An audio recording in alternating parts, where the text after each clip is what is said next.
Friends and neighbors, good morning. This is Sunday, April 19th. As has been our custom now for the past few weeks, we held a community partners conference call on Friday, and here are some of the items that came through that call. George Fox University is making every effort to stay in touch with their students. A recent survey revealed that 44% of students since leaving campus feel either not doing as well or are struggling. Examples of connecting include things like group video fitness classes and coaches connecting with their players in creative ways. A couple of the two that we heard about were the swim team has all baked the same cake remotely and then had a contest to determine which was the best product of the contest. And then the baseball coach actually asked his players to reach out to 3 people who greatly influenced their lives. The university's Brad Lau added that plans are being developed to celebrate graduation. With this, actually, congratulations to all Newberg High, Veritas, C.S. Lewis, George Fox, and PCC Newberg graduates. It is certainly not the way that we wanted to celebrate your accomplishments, but whether you're a tiger, a vanguard, a watchman, a Bruin, or a Panther, be proud. We are proud of you. These times will only make you stronger. The Cultural Center is active remotely. As Director Sean Andrews notes, in these times, culture adapts and art responds. Chalk is still available at Social Goods and Naps. Use it to decorate your sidewalk with camellia-themed artwork. The center's website, chehallemculturalcenter.org, is filled with performances and activities, so check it out. The City of Newberg, according to City Manager Dan Weinheimer, the City of Newberg received 130 applications for the Business Emergency Grant Relief Program, the well-named BERG program. Roughly half the applications will be funded with grants up to $2,500 for businesses to address mortgage and rent. Please, again, support our local businesses to the best of your ability. To this end, as you may have heard, the city has launched the Support Local Challenge.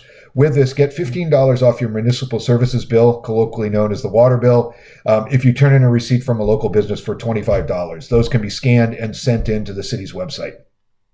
In other news, the city is bound by statutory budget deadlines, which means the first budget session will be held on April 21st, the evening of April 21st, as you might have guessed, remotely. But this year's budget presents a challenge due to the decrease in economic activity.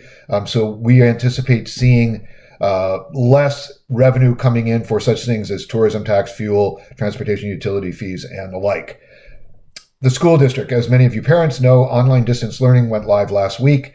Roughly 2,500 Chromebooks have been distributed, and hotspots were provided to those without service. So far in April, the district has served over 19,000 breakfasts and lunches through 16 district-wide locations, according to the district's Larry Hampton. Plans to celebrate graduation in creative ways are being developed. High school assistant principal Mark Brown is coordinating the effort.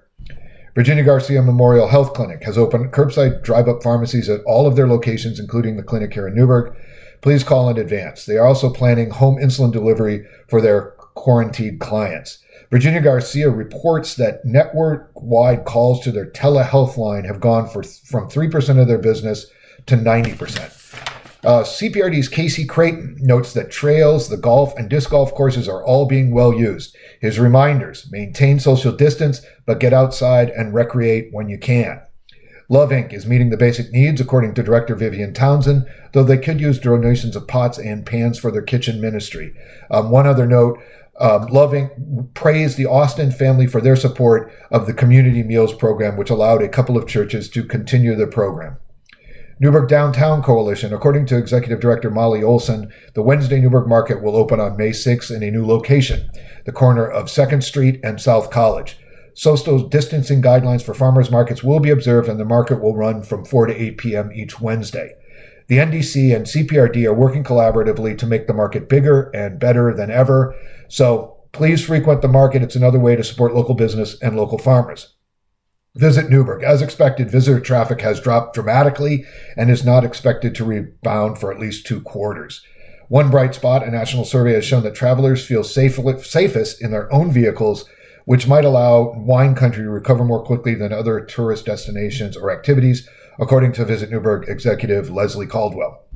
Reminders, as we've said before, no sanitary wipes in the toilet, gloves and masks disposed of properly, and don't get complacent.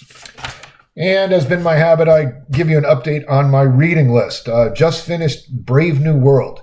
If you haven't read or recently reread Aldous Huxley's 1935 tale of a future world without disease or war of fear of death, you might find it timely. Check online resources with the library, the Cultural Center, and for updates and sources of assistance, the City of Newberg website. Again, congratulations to our graduating seniors. We are sorry your celebrations will be muted, but these times will make you stronger. A question for all. How has this time changed you? If you have thoughts on this question or you'd like answers to other things that you'd like to know about that are going on in our community, please send me a note at rick.rogers@newbergoregon.gov. Otherwise, everyone be safe and stay healthy.